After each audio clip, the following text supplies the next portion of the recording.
Asao, barata dula shuro, doja moy malohero, esa.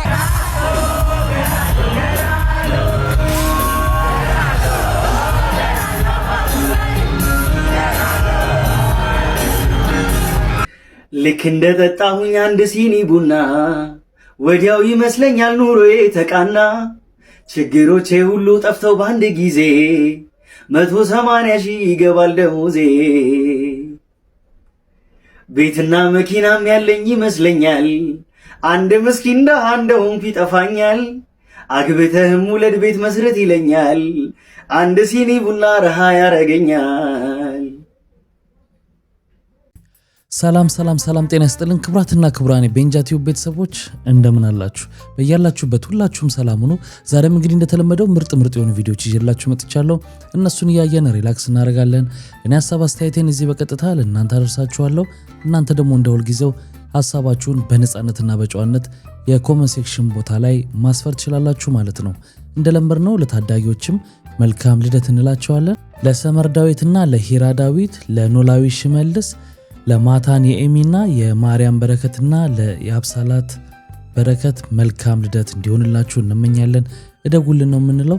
ለዚህ ቻናል አዲስ የሆናችሁ ካላችሁ ቻናሉን ሰብስክራይብ በማድረግ ቤተሰባችሁን ሁኑ። ይሄኛውም ቻናል 30 ሺህ አልሞላም፣ ያኛውም እንግዲህ በሁለት ወር ውስጥ 100 ሺህ መሙላት አለበት የሚል እቅድ ነው ያለኝ። ይሄን ደግሞ ከናንተ ጋር ሆኜ ነው ማሳካው። ስለዚህ ሰብስክራይብ ያላረጋችሁ ሰብስክራይብ አድርጉና ቤተሰባችን ሁኑ።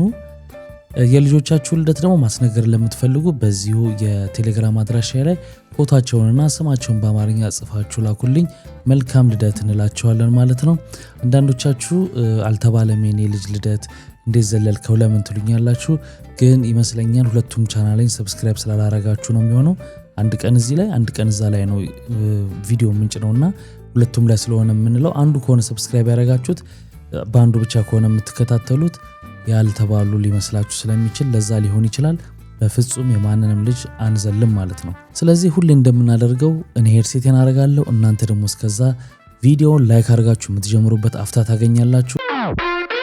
አሌ ቡሌ ሌባና ፖሊስ የሚጫወት ዛሬ ሚስቶቻችንን ቪዲዮ ኮል የምናወራቸው ሾፒንግ ሲልኩን ብቻ ነው። ይሄ ነው ይሄን ያልሽኝ ይሄኛው ነው። አንዱማ ጭራሽ እንዲህ በቃ ላይ ተድፋፋ ነው የምላችሁ።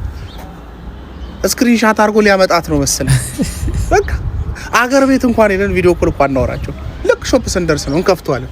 ይሄኛው ነው ቻሉን። እንግዲህ ካጋባሽ ምንድነው ማድፋፋሽ አለ። ምንድነው ይሄን የሚረዳው ውጭ ሀገር ያለ ባል ነው። ኢትዮጵያ ያለ ባል እንኳን ብዙም ችግር ያለበት አይመስለኝም።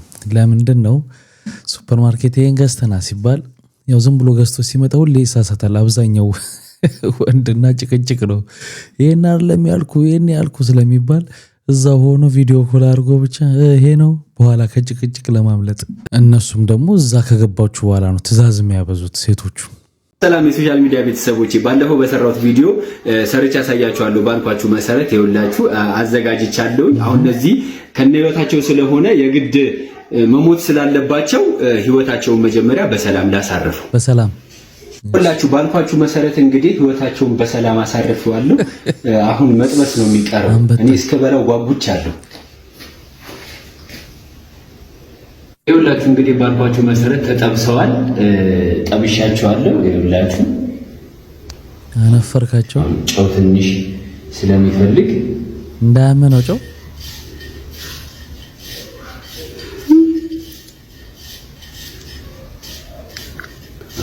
እስቲ ይሄው ቢስሚላህ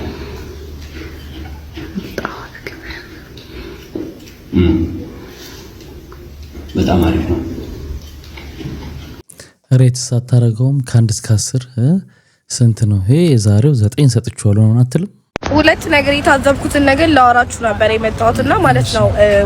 ጉራጌ ክልል ነበርኩኝና የነበርንበት ገጠር ውስጥ ማለት ነው የነበራቸው ፍቅር፣ እንክብካቤያቸው፣ በቃ ጥሩነታቸው በቃ እግዚአብሔር በጣም የሚገርሙት ማለት ነውና አሁን ደግሞ እዚህ ከተማ ላይ ቆመን መኪና ተበላሽቶብን ማለት ነው ቻርጅ ለማድረግ ብቻ ብለን ሞባይል ቤት ቻርጅ አድርጉልን እንላቸዋለን።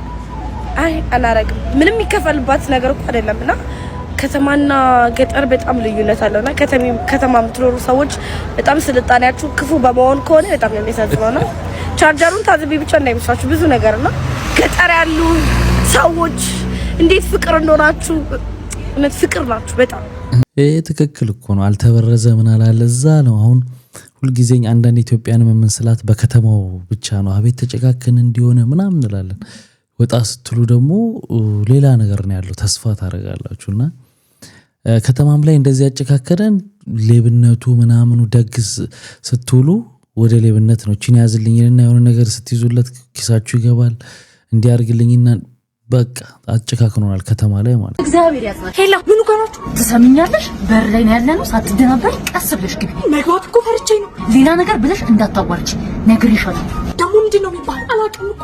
ቀጥ ብለሽ ትገቢያለሽ። በር ላይ ወንበር አለሽ። ካጠገቢ መጥተሽ ቁጭ በቃ ለለክትሽ መጥቼ ቁጭ እላለሁ። አንቺ ያምሻል እንዴ? በቃ ዝም ብለሽ ቀጥ ብለሽ ግቢ። እሺ በቃ እሺ። እንኳን አደረሳችሁ። እንኳን አብሮ አደረሳችሁ። ደነስ አዋርጂ በደንብ ተቀበሉ። አንቺ ያምሻል እንዴ? ባይቀበሉ ችግር የለውም። ትንሽ እንሂድ። አመት ያድርስልህ እንዴ? አንዳንድ ሰው እውነት እኮ ነው አያውቀውም። ለመሄድ ይፈራል። ከዛ የሚባሉን አያውቅም። ይጨናነቅና ይቀበጣጥራል። እሺ ወንድሜ ብሩን አስገብቻለሁ። ብሩን አስገብቻለሁ። አያየሽ ሽጉጥ አለኝ ማለት ነው። ከዚህ በኋላ አለሽ ማንንም አልፈራ ማለት ነው። ከዚህ በኋላ ምንም ምትደፈረኝ ወንድሜ በእናትህ ነካለብኝ ብታውቃለህ። ምን አተራስና አጠብቅ እንዴ? ምንድነው ከሰው ኋላ እንደዚህ ይመጣል? ኧረ ምንድነው? እሺ አትዙር ብለህ በእናትህ ቦራ ቆይ ጠይቅ።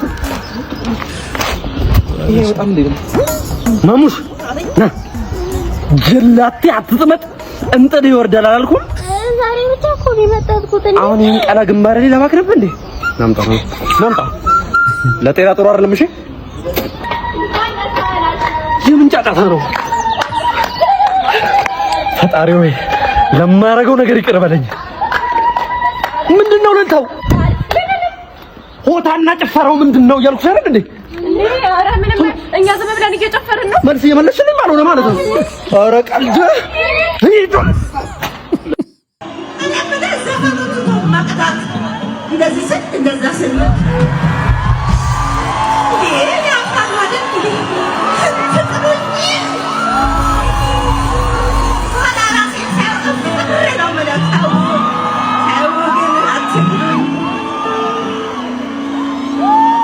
ከዚህ በፊት ይሄን ነገር ሁለተኛ ጊዜ ስትናገር ነው አስቴር ውጪም ላይ በነበራት ኮንሰርቶች ላይ ሁሉ ሰው ስልኩን እንዲህ ስለሚቀርጽ መቼ ነው የምትዝናኑትም አይነት ነገር ነው እየቀረጻችሁ መቼ ነው እጃችሁ ምናምን ፍሪ የምትሆኑት ብላ ስትል ነበርና አሁንም እንግዲህ አፍራለሁ እንደዚህ ራሴን ሳይ አፍራለሁ አለችና በሚገርም ሁኔታ አዲስ አበባ ላይ የነበራት ኮንሰርት በጣም የሚገርም ነበር። በጣም ብዙ ሰዎች ደስተኞች ነበሩ።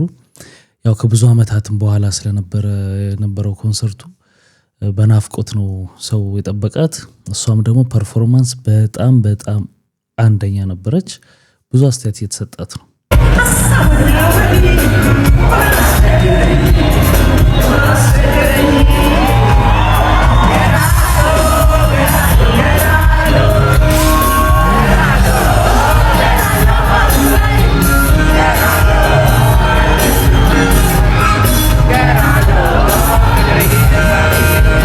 የአስቴርን ኮንሰርት ያልገባ ወይም ደግሞ ገብቶ የማያውቅ ሰው ማለት ነው አሁን የምላችሁ ነገር ሊረዳኝ አይችልም ማለት መድረክ አያያዝ ማለት ነው። እኔ መድረክ እንደዚህ አርቲስት ላይ ሲያምር አይቻላቅም። የምሬን ነው የምላችሁ ማለት ነው። በጣም ነው የምትችለው ማለት የሶል ንግስት ብቻ ሳይሆን የመድረክ ንግስት እንደሆነችም አስመስክራለች። አስቱካ በጣም ነው የምትችው። በጣም ነው የሚያምርብሽ። በጣም ነው ያዝናናሽን። በጣም ወደነዋል። በጣም ወደነሻል። የትላንቱ ኮንሰርት መጥፎነቱ ማለቁ ብቻ ነው። የምሬን ነው የምላችሁና አስቴር ትችያለሽ እግዚአብሔርን እውነቱን ነው። እና ገብቶ የማያውቅ ሰው የሷን ኮንሰርት ነው ሊረዳው የማይችለው። እኔ ከዚህ በፊት እድሉ ስለነበረኝ አግኝቻታለሁ። በስማ የሚገርም ነው። በቃ የሚገርም ቀጥ አርጋ ነው። በዛ ላይ ስስት አታውቅም። በደንብ ረጅም ሰዓት ትጫወታለች እና ላስቱካ በደንብ ፍቅሩ አብጤ አለ። ፍቅሩ አብጤ አቤት በል ተወካይ ፍቅሩ አብጤ ተወካይ አለ። ማስተካከያ ሰጣለሁ። ማስተካከያ ልሰጥ ነው። ፍቅሩ አብጤ አለ። ፍቅሩ አብጤ ከሌለ ይሄን ሪከርድ ታደርጉለታላችሁ። ሪከርድ ታደርጉታላችሁ። ባለበት ተወካይ አለ፣ ተወካይ የቅርብ ዘመድ የሰፈር ሰው ጓደኛ የለም። ፍቅሩ አብጤ ብዙ ሰው ደወለልኝ። ቴዲ ምንድነው ፍቅሩ አብጤን ግን አይተዋል? ፍቅሩ አብጤ እኮ በህይወቱ ለመጨረሻ ጊዜ ያደረገው 2 ራኒ ጁስ አድርስ ነው የተባለው። ከዚህ ውጪ ከእርዳታ ጋር ምንም የሚያያይዘው ነገር የለም። አረዶጁ እንዴ ባይዘው ወዞ አያስታውቅም እንዴ? 2 ራኒ ጁስ ነው ያደረሰው። 2 ራኒ ጁስ ያደረሰ ልጅ ራኒ ጁስ ከሚገነባ ገንዘብ ከዘረፉ ጋር እንዴት አረቴ ምና ፍቅሩን አየነው፣ አገላብጠን አየነው። እውነት ነው ፍቅሩ ምስኪን ነው። ስለዚህ ፍቅሩን በይፋ ሰርዘነዋል። ፍርድ ቤቱ ነውር ነው ፍቅሩን እዚህ ውስጥ አስገብቶ ከእርዳታ ጋር የሚያገናኘው አንድ ነገር ብቻ 2 ራኒ ጁስ ነው አድርስ የተባለውን በቃ ያደረሰው፣ ሌላ ነገር የለውም ልጁ።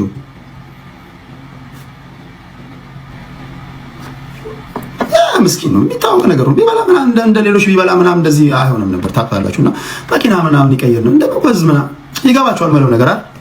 አንዳንድ ሌሎች ላይ የምናየው ምልክቶች እንግዲህ ሰሞኑ እንደምታውቁት የዚህ በእርዳታ ዙሪያ ላይ እንግዲህ አንድ እህት የህዝቡን ገንዘብ ሰርቃ ከጠፋች በኋላ ሌሎችም እርዳታ የሚሰጡ ሰዎች በሚኪ ጋር ተያይዞ ተነስቶ ነበር ስማቸው ክሊር አድርጉ እስከዛሬ የተሰጣችሁን ብር በመግባቡ አድርሳችኋል ወይ ብሎ ፍራኦል ኢቲቻ የሚባለው የሰጠውበት ሰነድ አለኝ ያስረዱ የሚል ነገር ተነስቷል። በዚህ ውስጥ እንግዲህ ብዙ ስንት ነገር ሲሰሩ የነበሩ ሰዎች ስማቸው ተነስቷል እና ማስተር አብነት ሌሎችም ብዙና ፍቅሩ አብጤን በዚህ ደረጃ ማቅለልና መናገር ግን ደስ አላለኝም። የቴዲማ ንግግር ደስ አይልም። ሁለተኛ ገንዘብ የሰጠው ሰው መጥቶ ክሊር እንዳያረጉ ማለት የሚገባው ሰጠው የሚለው ሰው ይመስለኛል። አሁን ምንድን ተለምዷል ቲክታክ ላይ እከሌ ቤት በቃ እንደ ፍርድ ቤት 1-2 ሰዎች 3 ሰዎች ተቆጣጥረውታል። እዛ ሄደው አንተ አቁብ አንተ እንዲበል ከዛ ፈራጆች ምናምን ማን እንዴት እንደዚህ እኔ አልተቀበለውም። አንደኛ ያርኩትን ስራ ማቀው ከሆነ ራሴ የቲክታክ አካውንቴን ከፍቼ ራሴ ለማስረዳቸው ሰዎች ወይንም ገንዘብ ሰጥተውኝ ስጥላሉኝ ሰዎች ማስረዳት ነው። ሄጄ ለቴዲ ወይ ለዮናስ ሙሉና አይደለም ሄጄ ማስረዳው ለምን እሱ ራሱ በጣም የሚገርም ነው። ዞሮ ግን በዚህ ገርገር ፍቅሩ አብጤም ሌላ ነገር ሊደረግለት ታስቧል እናያለን። በበላው ደስታዬ ነበር፣ አልዋሻችሁም። በበላ ደስታዬ ነበር። የሰው ሀቅ ግን አልበላም። እኔ ክብሬን እወዳለሁ። በህሊናዬ ነው የምኖረው። በቲፎዞ አላምንም። ቲፎዞ ያደጣል ታውቃለህ። ቲፎዞ አደገኛ ነው። አሁንም በስሜት የሚያወሩ ሰዎች አሉ። ቲፎዞ ማንንም አያድንም። ከትናንት ወደ 26ኛ ዓመቱን ያከበረ ወንድሜ ያለ ጆ ቲፎዞ ቁጥር ምናምን እዚህ ጋር የሚሮጠው ቁጥር አያድንህም። ህሊና፣ ስራ፣ ጭንቅላት፣ ንጽህና ነው የሚያድንህ። ይሄ ቁጥር ዝም ብሎ ይጠራል እኮ ዝም ብሎ እንደ እኔ በደንብ እኔ እኮ ነገርኳችሁ። እኔ የማልመቸው ለውሸታም ሰው ነው። ለውሸታም ለሐሰተኛ ሰው አልመችም። ዶንዬ ከባድ ነው የወረደብኝ እያልኩ እያለ ከባድ ደስታ ነገር ጣል አድርገህብኛል አባዬ። ያላሰብኩት ፈጣሪ ይስጥህ። አሜን አባቴና እግዚአብሔር ምስክሬ እናደርገዋል። እኔ አልረሳም። ቤተሰብ ሰምታችሁኛል፣ አልረሳም። ይህንን ወንድም አግዘን የሆነ ነገር አድርገን እንቀይረዋለን። መኪና ተገዝቶ ራይዱን ይጀምራል። ህይወቱ በቃ ይስተካከላል። ከዛም ደግሞ ቺኮቹ ይመጣሉ። ያገባል። ከራይድ በኋላማ ሚስትን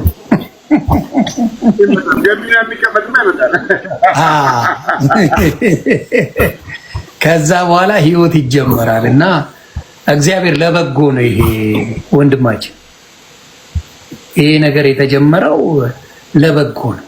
አርቲስትነቱ ምን የኢትዮጵያ አርቲስት እኮ ቻፓ የለው መቼ ከፍሏቸዋል?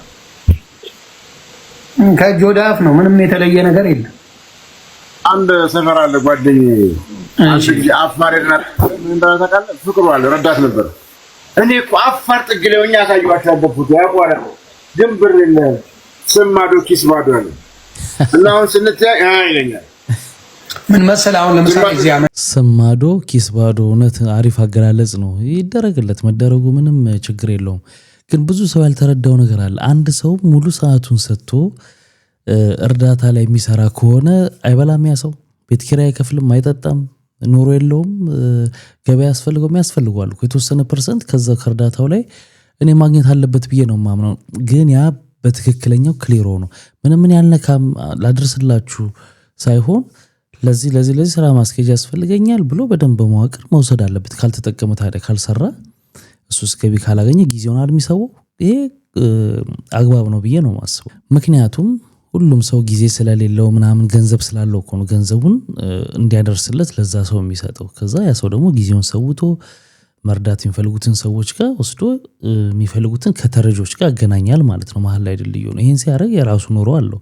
ስለዚህ ክሊር በሆነ መንገድ ቢሆን እኔ አልነካም ከሚሉ ሁሉ አይ እኔም እንደዚህ ግልጽ ቢሆን ምንም ችግር የለውም፣ እያወቅ ነው ስለሚሆን። ድሮ አንድ ቀበሌ ላይ አንድ ሌባ ይገኛል፣ ብርቅ ነው። ሁለትም ይኖራል፣ ምንም አይደለም። ሶስትም ሌባ ሊኖር ይችላል። ጤነኛ ሰው የምንለይበት ነው። እከሌ እኮ የከሌ ልጅ እኮ ደህና ነው የምንልበት ነው። ድፍን ቀበሌ ሌባ ይሆናል እንዲህ ያለ ጊዜ፣ ድፍን ቲክቶክ ውስጥ ሌባ ይሆናል እንዲህ ያለ ጊዜ። በቃ አንዳንዶች አሪፎች ንጹዎች አሉ፣ ግን ተቀላቀሉ እኮ በቃ። ሌላው የባሌም ጓደኛ ነሽ? አዎ በጣም እንግዲህ ያኔ ዛሬ ቴክስት ጋር አለኝ ኢንተርቪው ስለ ጓደኛዎች እኮ ነበርን አለኝ። ምን እንዴት ናት ስለው በጣም አሪፍ ልጅ ናት አለኝ። አራዳ ናት አለኝ። ከጓደኛም በላይ ወንድሜ ነበር ቴዲ። በጣም ነበር የምንቀራረበው።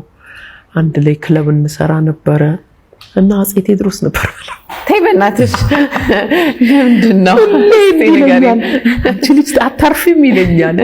ይኸውልሽ ክለብ ምናምን በቃ እንትን ብሎ ኩርት ብሎ ነው የሚመጣውና የሆነ ዌይተሮችን ይጠራና እንደዚህ አርጋችሁ በማር አርጋችሁ የድምጹ እንዲከፈት በማር አርገ በማንኪያ አርጋ አምጣ ሲለው ብታይ ብር ብሎ ሄዱና አዘጋጅተው አምጥተው ያኔ ስልሽ ሳይታወቅ በፊት ነው። ገርሞኝ እኮ ነው ካራክተሩ አብሬቶ ነበር። አዎ ግን እኮ በጣም እኮ እንትን ነው፣ በጣም ትሁት ነው በጣም ወይ በጣም ያመጡለትና ይሰጡታል። ምን የተሰጠ ስለው ማር አድርገው ምናምን አድርገው በቃ ያችን ማሯን ነው የሚበላው። በቃ ሌላ ምንም ነገር እና ገርሞኝ ነው አለች። ስለዚህ አሁንም ያረጋል ማለት ነው። ለሰትና ድምጻያኖች የልምድ ቀላል አይደለምና ተጠቀሙበት። ፊራኦል ኢቲቻ ከሰሞኑ ጉዳይ ጋር ተያይዞ ስለ ማስተር አብነት በፌስቡክ ገጹ ላይ አንድ መልእክትን አስተላልፏል። በቅድሚያ እስቲ ሁላችሁም እዚህ ጋር ያላችሁ አነሰ በዛ ሳትሉ የተቸገሩትን ውሃ ከማጠጣት ጀምሮ የተለያዩ ድጋፍ ሲያደርጉ የነበሩትን ማስተር አብነትና ፊራኦል ኢቲቻን ኮመንት ላይ አመስግኑልኝ። ከሰሞኑ አንዳንድ ውዝግቦች ተነስተው ነበር። ነገር ግን በዚህ ጉዳይ ላይ ማስተር አብነትም ግልጽ የተባለ ምላሽን ሰጥቶ ነበር። ፊራኦል ኢቲቻም ታዲያ በዛሬው ዕለት በፌስቡክ ገጹ ላይ እንዲህ ብሏል። ከአብነት ጋር ተነጋግረናል። አብነት በጨዋነትና በታማኝነት ሁሉንም እርዳታዎች በትክክልም ለትክክለኛው ተረጂ አድርሷል። በተለይም ደግሞ ቦረና ላይ ብዙ ሰርተናል ሲል ገልጿል። ከዚህ ባለፈም ደግሞ ቀጥል፣ አሁንም አብሬ ከጎን ነኝ፣ በርታ የሚል መልእክትን አስተላልፏል። ይህ ድንቅ የተባለ መልእክት ነው። ሁለቱም ሰዎች በየፊናቸው የተቸገሩ ሰዎችን አብልተዋል። ከኛ በተሻለ ሁኔታ ያላቸውን ሰጥተው ጊዜያቸውን ሰጥተው ገንዘባቸውን ሰጥተው ብዙዎችን ከችግር አውጥተዋል። ስለዚህ ለሁለቱም ሰዎች ምስጋና ይገባቸዋል። ማስተር አብነትን በግሌ የማውቀው ሰው ነው። ታሞ የማይታከም የተቸገሩትን ሰዎች ከማሰብ ውጪ ሌሎች እንቅስቃሴዎችን የማያደርግ ጠግቦ የማይበላም እጅግ ቅንና ትሁት ሰው ነው። ስለዚህ ለሱም ምስጋና ይገባል። አለመግባባቶቹ በዚህ ተፈተዋል ማለት ነው። በንግግር ሂደት ውስጥና ሶሻል ሚዲያ ላይ በሚራገቡ ሁኔታዎች ነው ይህ ችግር የተፈጠረው። ፊራኦል ኢቲቻም ታዲያ ይህንን ጉዳይ አሁን ላይ ግልጽ አድርጎታል። ማስተር አብነትም ምላሽ ሰጥቶበታል። ጥፋቱ ፍራኦል ጋር ነው ባይነቴ። መጥቶ ይሄ ሁሉ ነገር እንዲነሳ ያረገው እሱ ነው። ይሄን ያህል ብር አውጥቼ ስጡ ብዬ ሰጥቻለሁ፣ ያድርሱ አያድርሱ አላቅም አለ። እኔ ሰው ግን እኔን እየሰደበኝ ነው ብሎ አለ። ይሄን ከማለቱ በፊት እንደሰጣቸው ሁሉ ከነሱ ጋር ክሊር ማድረግ ነበረበት። ስለዚህ ብሎ አመጣ ሊስት አይደለ። ስለዚህ እነዚህ ሰዎች ሁሉ ስማቸው አለ። ስለዚህ ስማቸው ይነሳል። ለምሳሌ እናንሳ፣ ቅድም ባልኩት መሰረት ማስተር አብነት አሁን ለእርዳታው ሲባል የሚጠቀምበት መኪና ምናምን አለ አይደል? ዝም ብሎ ከየት መጣ? ከእርዳታው ምናምን ከተሰበሰበ ነው የተገዛው አይደል? እናስታውሳለን። ያ ለእርዳታው የሚያግዝ ነገር ነው፣ ግዴታ ያስፈልጋል። ለግል ስል በመኪናው ስለሄደ ምቾት ነው ማለት አይደለም። ቅድም የሚያልኩት ይሄንን ነው። እርዳታ ሲሰሩ ጊዜያቸውን፣ ገንዘባቸውን፣ ጉልበታቸውን ሁሉ አውጥተው ነው። በውጭ ሀገር ያለው ሰው አገር ውስጥም ያለው ሰው ባለበት ቦታ ሆኖ ስራው ላይ ሆኖ ገንዘቡን ይሰጣል። እዛ ግን መከራው ቦታ ላይ እዛ በረሃው ላይ ወርዶ ያንን ቦረና ብትሉ ሌሎችም ቦታ ላይ መሬት መንሸራተት ሲኖር ማስተራብነትን እናያለን አይደል? እዛ ጭቃ ውስጥ እየቆፈረ ምን እያለ ግን ያረጋዋል ገንዘብ የላከው ሰው አያረግም አይደል? ስለዚህ እነዚህን ካረገ ደግሞ ይገባቸዋል ባይ ነኝ በአግባቡ። ወንድማችን ፍራኦል በእኔ አማካይነት ለተቸገሩ ወገኖች 2 ጊዜ ድጋፍ አድርጓል። እኔ ጋር ለተቸገሩ ሰዎች እንዲያደርስ የላከው አደራ በታማኝነትና በሐቀኝነት እሱ ለላካቸው ወገኖች በትክክለኛው መንገድ በትክክለኛው ሁኔታ አደራውን አድርሻለሁ። ወንድማችን ፍራኦል እኔ ጋር 2 ጊዜ በእርዳታ ጉዳይ ተገናኝተናል ብያቸዋለሁ። ከዚህ ውጪ ግን ወንድማችን ፍራኦል በእርዳታ ጉዳይ ብቻ ሳይሆን ከኔ ጋር የሚገናኘው እንደ ቤተሰብ ለኛ የቅርብ ቤተሰብ ወዳጃችን ነው። ከወንድማችን ፍራኦል ኢቲቻ ጋር ዛሬም ሰላም ነን፣ ዛሬም እንደዋወላለን፣ ዛሬም እንነጋገራለን። ምንም አይነት ጥላቻ፣ ምንም አይነት ክፍተት፣ ምንም አይነት መካከላችን ላይ የተፈጠረ አለመግባባት የለም። ዛሬም ሰላም ነን። ስለዚህ ቅድም እንዳልኩት ገንዘብ ከሰጩ ጋር ነው እንጂ ማወራረድና መናበብ እንጂ የሰጡትን ገንዘብ እየተከደ ነከለቤት እየተባለ የሚባለው ነገር ግን እኔ ብዙም አይስማማኝም። የአድዋ ጦርነት ላይ ክርስቲያኖ ሮናልዶ በየትኛው ግንባር ላይ ነው ሲዋጋ የነበረው?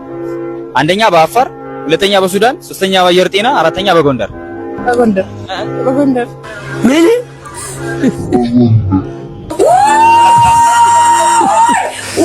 በጎንደር ያስብላል።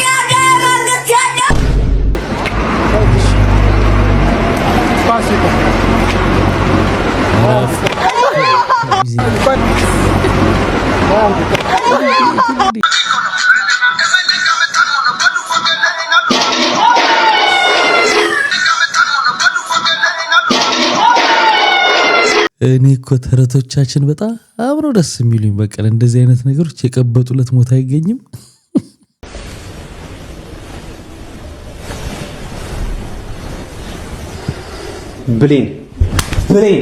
ብሌን እንደዚህ አይነት የደደብ ስራ እንዳትደግሚው።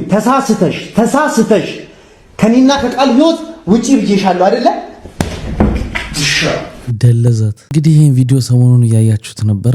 አሁን ምን ተለምዷል? ስክሪፕትድ የሆኑ ግን እንዴት ነው ሪያሊቲ ሾው አስመስለው የሚሰሯቸው ነገሮች አሉና ብዙ ሰው የእውነት ነው የሚመስለው። ጥፊው የእውነት ነው፣ ጥፊውን የውሸት ነው ማለት አይቻልም። በእውነቱ ግን ታሪኮቹ ስክሪፕትድ ናቸው፣ ይገባናል።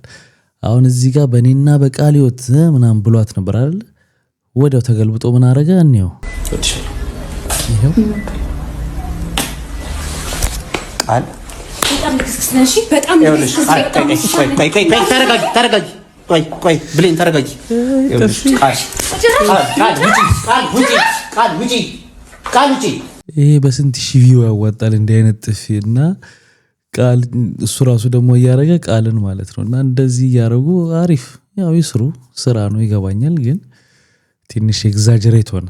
ውሻይን ጸጉሯን ጥፍሯንና ዋክስ ማሰራት ቀኗ ነው። ስለዚህ የዩሚን ስፓ ዴይ ተከታተሉ። ታዲያ ቤት ሲመጡ ስጦታም ይዘውላት ነበር የመጡት። ማሪኔት የተደረገ ቺክን፣ ስጋ፣ አትክልትና በቃ ለሷ የሚጠቅም ነገር አለው። ከሷ ጋር ፍሬንድሊም እንዲሆኑ አሴ ጊፍት ነው መጀመሪያ የሚሰጧት። ያህል ትሪት እንደሚያደርጓት ተመልከቱ። መጀመሪያ ቆዳዋ ጸጉሯ ነው በደንብ ተደርጎ የሚበጠለው። ታዲያ ቆዳዋ በደንብ ክፍት እንዲሆን ኤክስፎሌት ለማድረግ የሚጠቀሙትን ነገር አብዞርብ እንዲያደርግ ቆዳዋ ይረዳዋል ማለት ነው። ሻይ አፏን ተይዛ አታውቅምና በቃ እያሳዘነች ነበር እንደዚህ መሆኑ። ቀጥለው ደግሞ ጥፍሯን ቆረጡትና ሞረዶቹ ምንም በማያማቸው መንገድ ነው ፔዲኪሩን የሚሰሩት። መቀጠል ደግሞ ጆሮዋ መጸዳት ስላለበት በሚያስፈልጋት ክሊንሰር ጆሮዋን በደንብ አድርገው ክሊንስ አደረጉላት።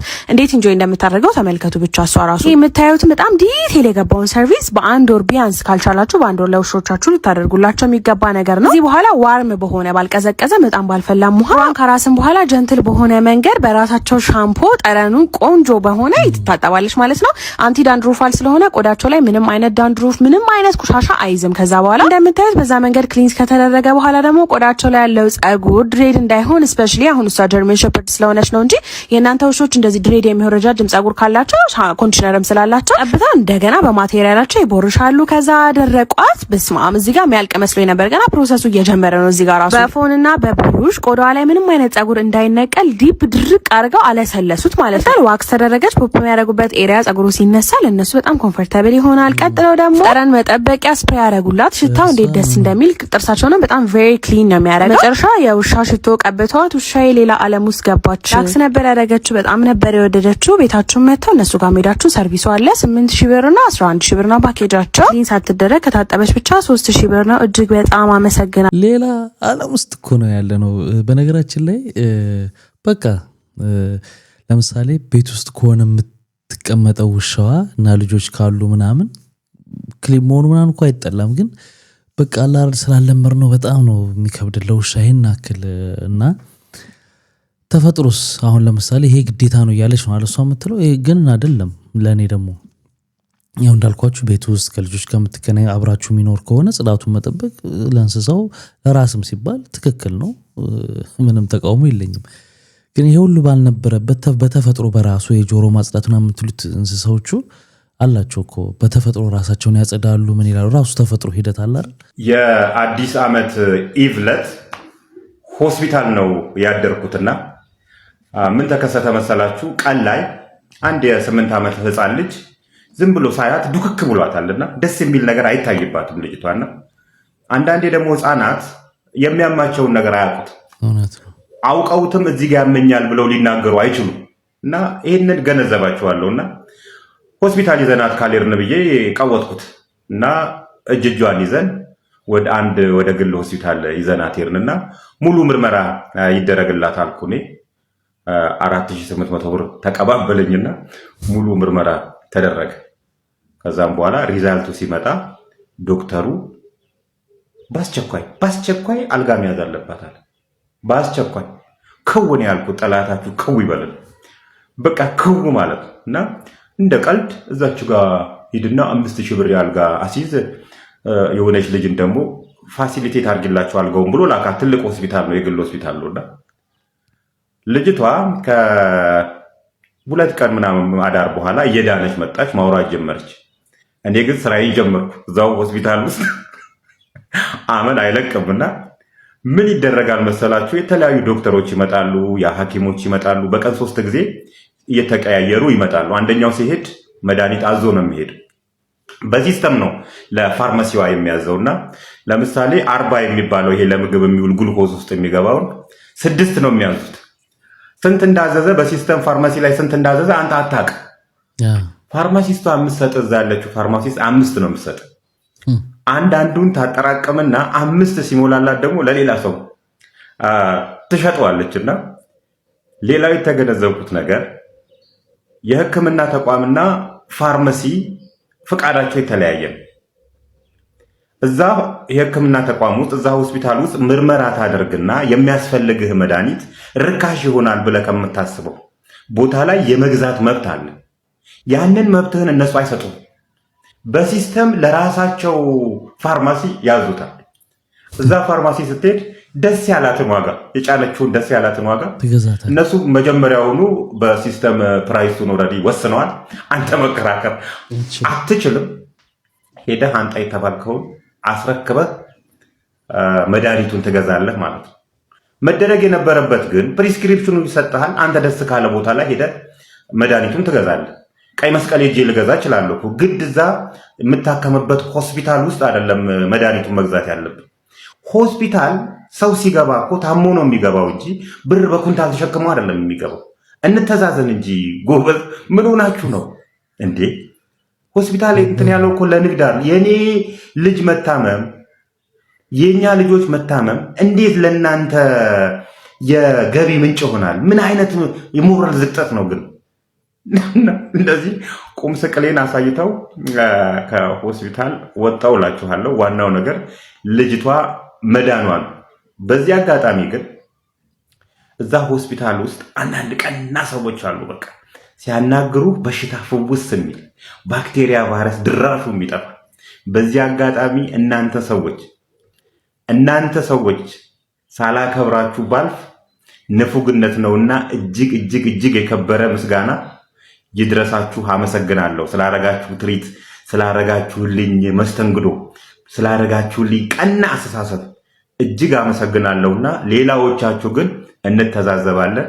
ደህና ሁኑ። ይሄ እኮ በቃ የታወቀ እኮ ነው። እንደውም ከዚህ በፊት ሰከላ ላይ የምታቀርበው ትዕግስት አርቲስቷ አባቷ በታመሙ ጊዜ ሆስፒታል የገጠማትን ነገር ስትነግረን ነበር እና ምን አለች? አንዳንድ የግል ሆስፒታሎች ቅድሚያ እስከ 300,000 ብር አስይዛችሁ የሚተኛባቸው ሆስፒታሎች አሉ። እስከ 200,000 ብር እስከ 100,000 ብር እንደዚህ እና ሰዎቹ አስይዘው አስተኝተው አይሲዩ ክፍል ነው፣ ማንም አስተማሚ አይገባም፣ ዶክተሮች ብቻ ነው የሚገቡትና እዛ ውስጥ የሚሰራ ሰው የነገራትን ነው ስትናገር የነበረው። እንደገቡ ሴትዮዋ እንደገቡ እዛ ያልጋው ተይዞ 200,000 ብር እሳቸው እንደገቡ እዛ አይሲዩ ክፍል ውስጥ እንደገቡ በመጀመሪያው ቀን ያረፉት እና የአንድ ቀን ሂሳብ ቆርጠው መመለስ ሊኖርባቸው ነው። ስለዚህ የሞተን ሰው ያኛው ብር እስኪጣጣ ድረስ 3 ቀን ምናምን 2 ቀን እዛ ውስጥ ያስተኛሉ። ምክንያቱም አስተማሚው ቤተሰብ ገብቶ ስለማያይ ማለት እና በጣም የዚህን ያክል ነው የተጨካከል ነውና ለገንዘብ የሕክምና ኤቲክሱን የገቡትን ቃል ምናምን ወደ ጎን። ምክንያቱም ባለፈው ማንስተናል ሆስፒታሉን የሚከፍቱት ነጋዴዎች ናቸው፣ ስራውን የሚሰሩት ደግሞ ሐኪሞች ናቸውና የሚያረጉት ዲል በጣም አስቸጋሪ ነው። ወዴት ነው? ምን መብራት እኮ የጠፋው ለሁሉም ነው። ምን እንዴት አድርጌ ሊቆርጥ ነው? ሰናፍት ዝም ብለህ ትንሽ ቅርጽ ታወጣልኛል። አንተ ደግሞ ስራ ነቁም ነገር አትለኝ እኮ። መብራት የለም። መብራት ከሌለ ምን እናደርጋለን? ወይስ ምን ባልጩት አምጪ፣ በባልጩት ላውጣ? ስራና ቀንድ መለየት ያስፈልጋል። ይዘባርቃሉ። ሄሎ፣ የኔ ተራ ደርሷል። አብራ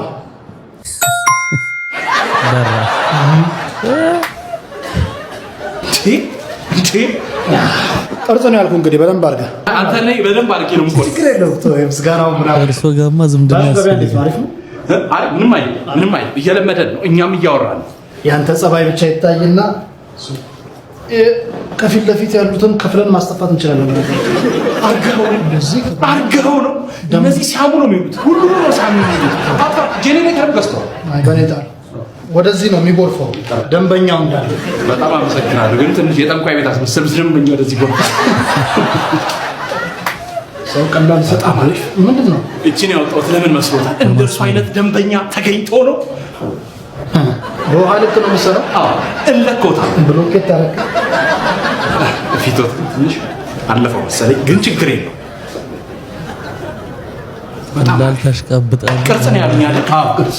እኔ ግን ለእርሶ ቅርጽ ብቻ አይደለም ትንሽ ከላይ ያለውንም እነካዋል። ወንዶቹም የወር አበባ እናያለን፣ ብዙ ግን አይናገርም። እኔ ግን አላይም። ልዩነትን አስረት ይፈጠራ መለኩ ነው። እኔ አይቼም አላቅም፣ ወደፊትም አሁንም አላየውም፣ ወደፊትም አላይም። ልዩ ገረምቲ ጎበዝ ገረምቲ ኑ ገፋ ጅርቱ የወር አበባ የሳምንትስ ከዋጋስ አርጌ ይምቤ ኮና ምን ፍላጎትች ምንድነው? ገረምቲ ጎቶቶ ማጅራ ጎበዝ አዲሱ አመቲን ከነ ኑት ፊደ ዱፌ ወንድሞች አረኑ ናዋሳ ጋበይና ቢልስ አራ የወር አበባ ዳ ቦሩሞ ወብረት እንትን ጎተት ነው ገልጭት እንታ ኑና ወዛጋቢና ፕሊዝ ኢራፉ በቃ እንተ አንቀበልም። የወር አበባ አስተየ ሳምንትስ እንተቀበሉ አይተንም አናቅም። አለቀ ደቀቀ። ጉድ ነው እንግዲህ። ሰውየው ምንድነው የሚለው? ትንሽ ከዚህ ረዘም ያለ ቪዲዮ አይቼ ነበር ሙሉንም ባይሆንና የወንድም ዘር ፈሳሽ ከአንድ ወር በላይ ውስጡ አይቆይም፣ አገልግሎት አይሰጥም፣ በሆነ መንገድ ብቻ ይወጣልና ልክ እንደ የወር አበባ ነው ወንድም ይላል። እንግዲህ ዘንድሮ የማይመጣብን ነገር የለም። ወንዶቹም የወር አበባ እናያለን፣ ብዙ ግን አይናገርም። አሁን ይሄ የወር አበባ የሴቶችን የሚመስል ደም አይደለም። የመራቢያ ሴሎቻችን የሴቶች መራቢያ ሴል እንቁላልና የወንዶች የመራቢያ ህዋስ የወንድ ዘር ወይም ስፐርም ሴል ሰውነታችን ውስጥ ከ30 ቀን በላይ መቆየት የለበትም። ከ4 ሳምንት በላይ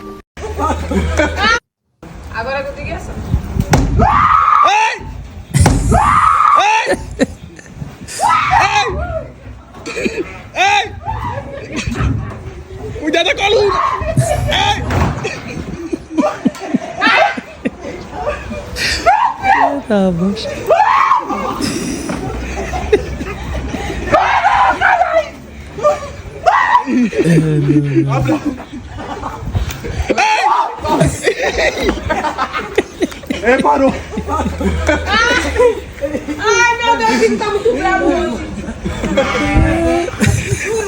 ይሄን በግ ታውቁት ይሆናል። በጣም ፌመስ ነው ሆነ ዓለም ላይ በጣም እና ሰዎች ሆን ብለው ነው የሚሄዱት ይሄዱና እንደዚህ ይደረጋሉ ማለት ነው። ስለዚህ ወደው ስለሆነ ይባላቸው ስሚልኝ ብቻ ኤልያስ ይመጣል ተብሎ የተተነበየው ኤልያስ ሳይሆን በኤልያስ መንፈስ የሚመጣ ሶስተኛው ኤልያስ እኔ እንደሆንኩኝ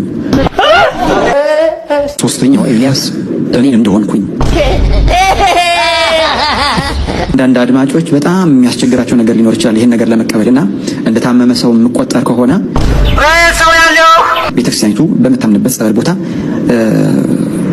መታየት ይችላል። ያ የፍጻሜው ኤልያስ እኔ እንደሆንኩኝ ነው እንግዲህ እየተረዳሁትኝ ማለት ነው።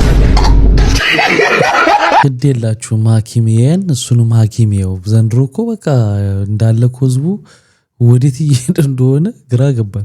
ጋይስ በ1000 ብር አሲዘን ነው ቤንጂ ከዚህ እዛ አዘልን ብየው ነው ግባ ቴሌብር ላይ ነው ንግድ ባንክ ችግር የለም በፈለከው ጎ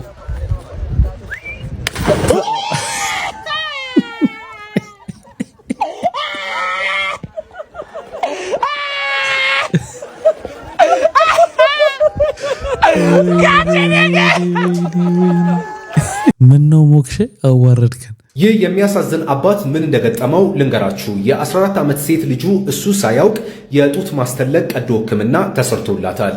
የሆነው ደግሞ በገዛ እናቷ ግፊት ሲሆን እናቷ የያዘችው አዲስ ፍቅረኛዋም የቀዶ ሕክምና ሰርጀሪ የሚሰራ ባለሙያ ሲሆን የጡት ማስተለቅ ሕክምናን በገዛ 14 ዓመቷ ልጅ ላይ እንዲደረግ ሆኗል። አባት ይህ ሲደረግ በፍጹም አያውቅም፣ በሚስጥር የተከናወነ ነው።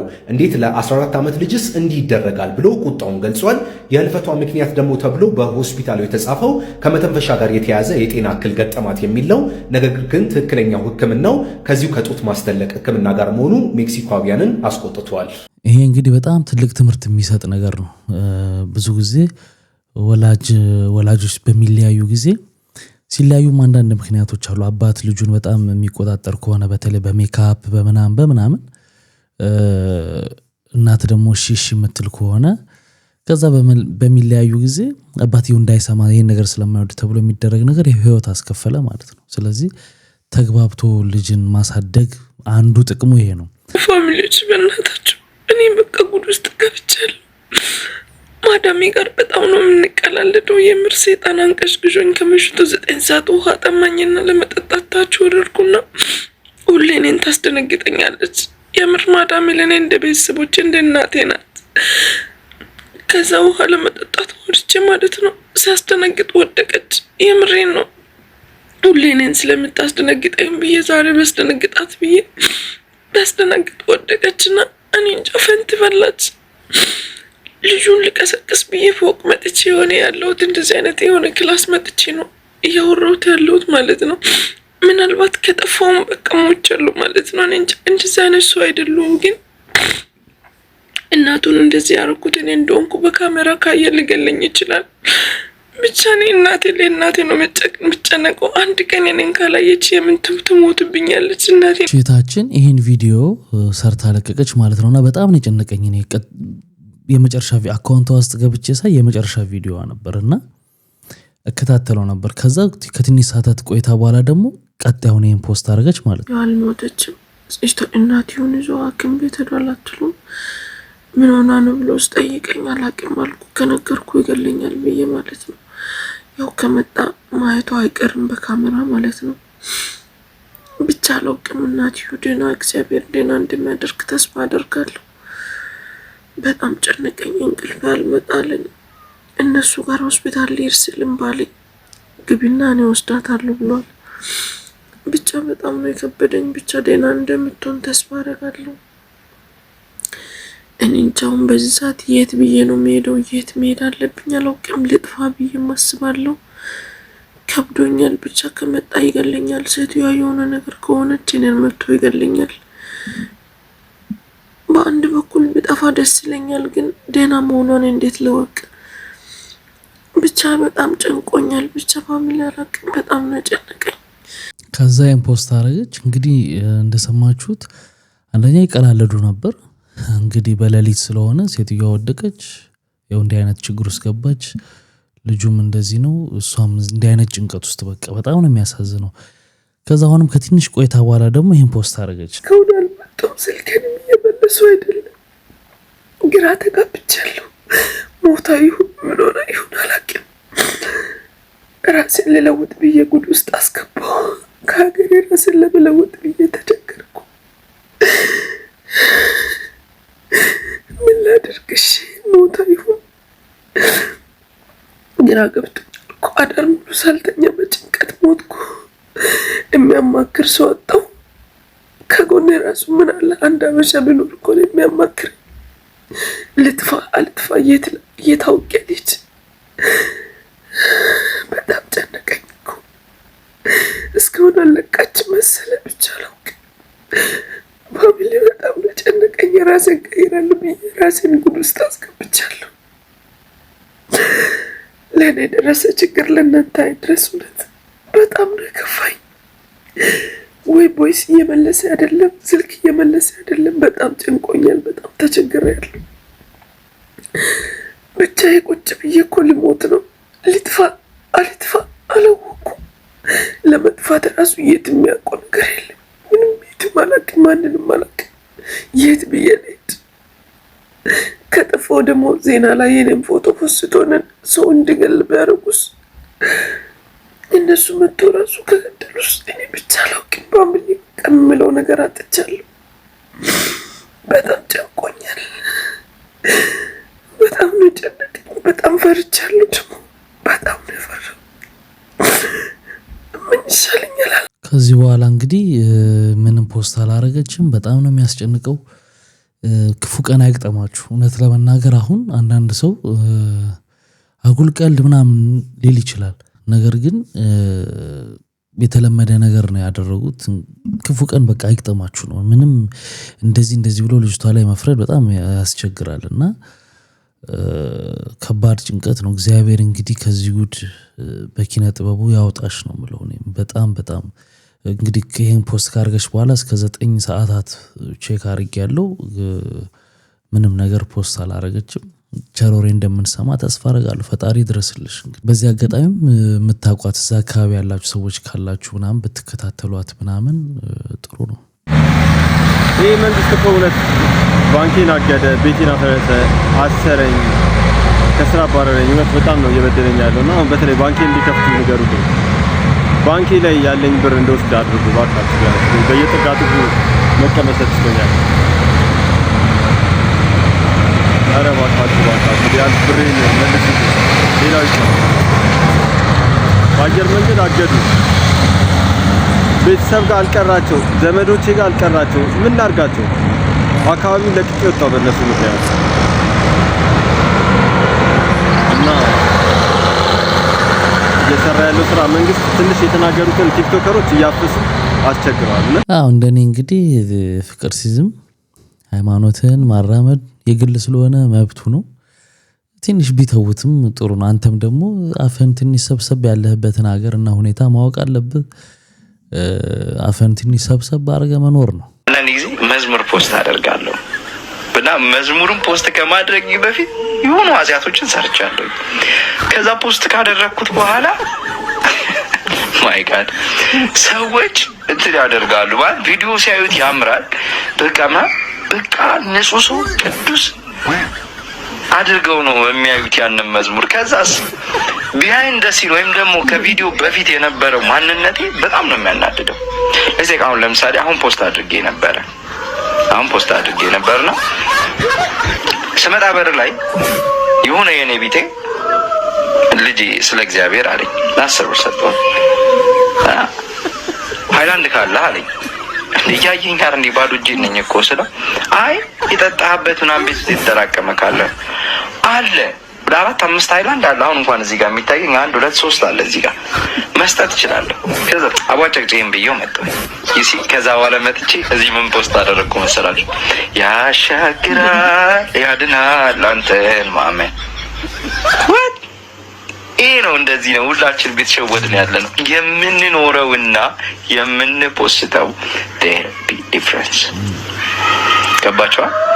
አሁን ሁሉንም ሰው የሚኖረውን ኑሮና ፖስት የሚያደርገውን ስታዩ ፍሩት። እንደውም እውነት ነው፣ በጣም ያስኬዳል።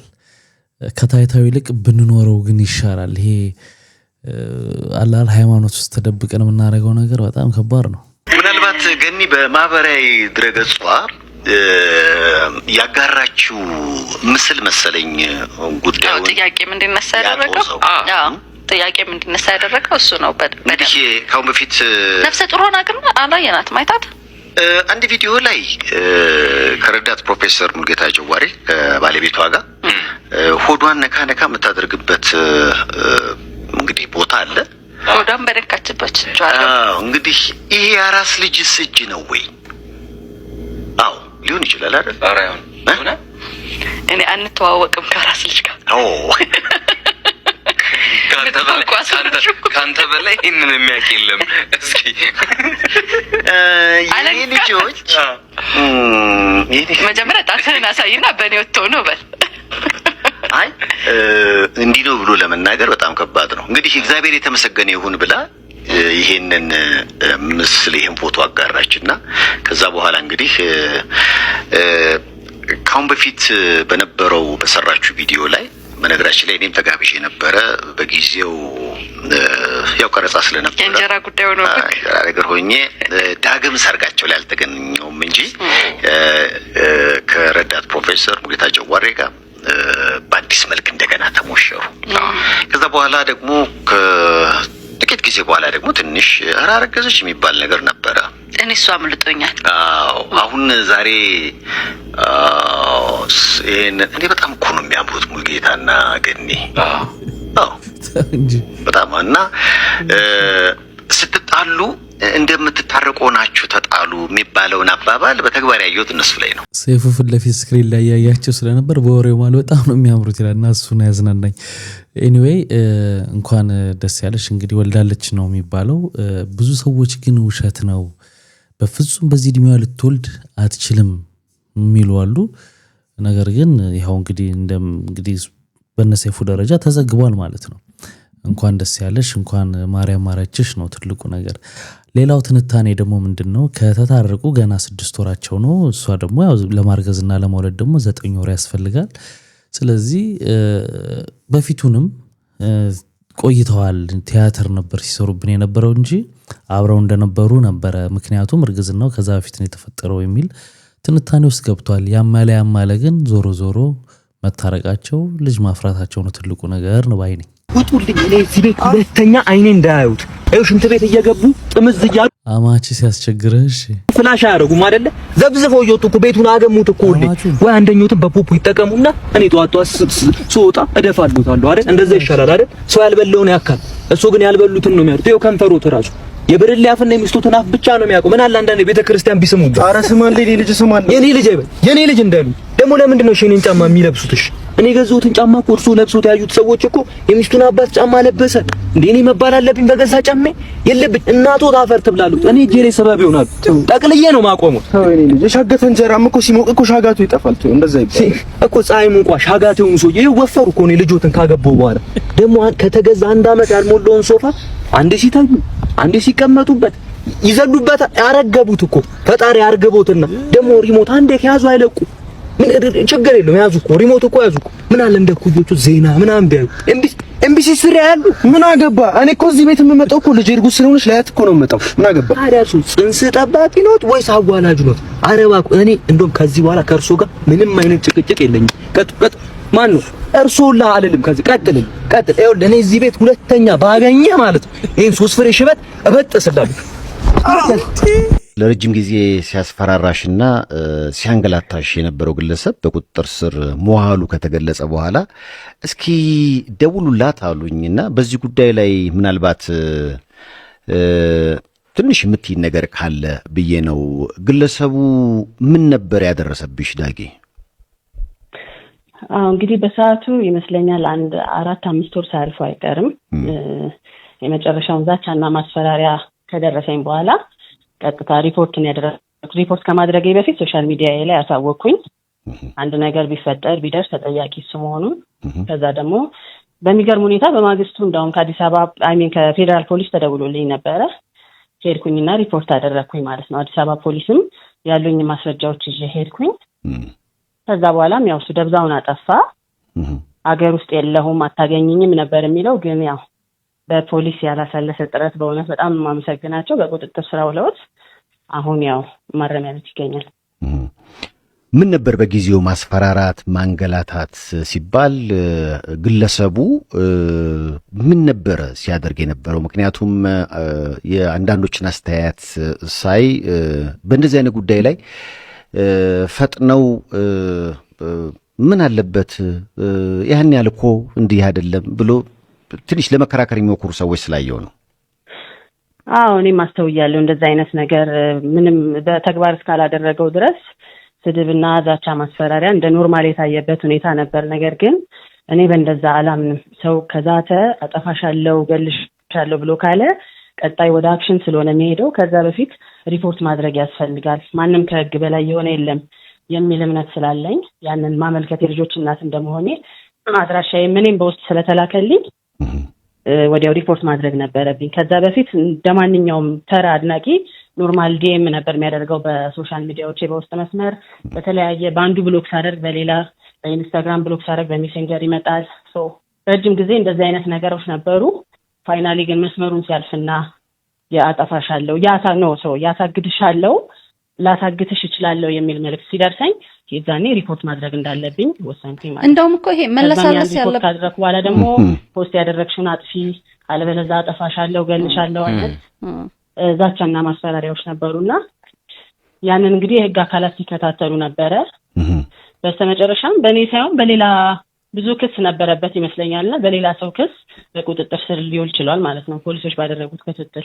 እንደውም እኮ እንትን ሊለሳለስ የሚገባው አይደለም። እንደውም ቪዲዮውን ይመስለኛል ድምጹን ፖስት አድርጋ ነበረ ዳጊ ማህበራዊ ሚዲያ ላይ እና በጣም እየተቆጣ ነው፣ በጣም እየተሳደበ ነው እና በዛ ንዴት ውስጥ በዛ ድንፋታ ውስጥ ሆኖ ምንም ነገር ከማድረግ ወደ ኋላ ይላል ብለህ የምታስባል። ያስደነግጣል፣ ያስፈራል። በልጁም ጭምር ነበር የሚምለው። በልጁ ይምል ነበር። ልጄን ይንሳኝ ይል ነበር። አንቺን ካላጠፋውሽ እያለ ይል ነበር። ይሄም እንደው ቀለል አድርጎ የሚታለፍ ነገር እንዳልሆነ ማሳያም ነው የነበር። ቀልድ ጨዋታ አልነበረም የልጁ አባባል። ባለትዳርም ስለነበረ ይመስለኛል በሰዓቱ ፖስቱን ካላነሳሽ በቃ አጠፋሻለሁ፣ አድራሻሽን አውቃለሁ የተለያዩ ቴክስቶች ይላኩልኝ ነበርና እሱ ዝም ብሎ ይመስለኛል ሌሎች ሴቶች ላይ ለምዷል እንደዛ። ከዛ በኋላ በሚደርሱ ዲኤሞች እኛንም እንደዚህ ያስፈራራን ነበረ ካላገኘውሽ አይነት ነገር በቃ በድብቅ ሴቶችን በማስፈራራት ነው የሚያገኘው የነበረው በማን አለብኝነትና ያው ከተሳሳተ ሰው ጋር ነው የተጋጨው። እኔ ደግሞ እንደዚህ አይነት ነገሮች ችላ አልልም። ሪፖርት ማላደርግ መስሎት ነበር። ሪፖርት ሳደርግ ደግሞ ያንን ነገር አቁሚ ፋይናሊ ደግሞ ሀገር ውስጥ የለውም ከዚህ በኋላ አታገኘኝም የኔ ጠላቶች እንዳያጠቁሽ አይነት ነገሮች ማለት ጀመረ። ነገር ግን ፋይናሊ አሁን በሌላ ወንጀል ደግሞ ተይዞ ያው ፍርድ ቤት ቀርቧልና እንግዲህ ከዚህ በኋላ ያለውን ሂደት እንከታተላለን። እንግዲህ ዳጊ ከአንደበቷ ይሄን ምላሽ ሰጥታለች ማለት ነው። ኢትዮጵያዊነቴን ሰርዛለሁ ያልሽበትስ ምክንያት ምንድነው ብሎም ጠይቋት ነበር። ለሱም ደግሞ በሀገሬ መኖር ካልቻልኩኝ ለመሰደድ ጫፍ ደርሼ ነበር መውጣው ምገባው የፌደራል ፖሊስ ምስጋና ይግባውና እነሱ አጃቢ ተደርገውልኝ ነበር መውጣው ምገባው የዚህን ያክል አስጨንቆ የነበረ ስትል ምላሿን ሰጥታለች ማለት ነው። እንግዲህ ክቡራትና ክቡራን ለዛሬ ይዤላችሁ የመጣሁት ቪዲዮዎች እነዚህን ይመስሉ ነበር። በአንዳንዶቹ ተዝናንተናል፣ በአንዳንዶቹ ደግሞ ቁም ነገር ወስደናል። ስትገቡ ላይክ ያላደርጋችሁ አሁን ላይክ አድርጋችሁ ውጡ። በሚቀጥለውም አሪፍ የሆኑ ቪዲዮዎች ይዤላችሁ እመጣለሁ። መልካም ጊዜ። ባይ ባይ።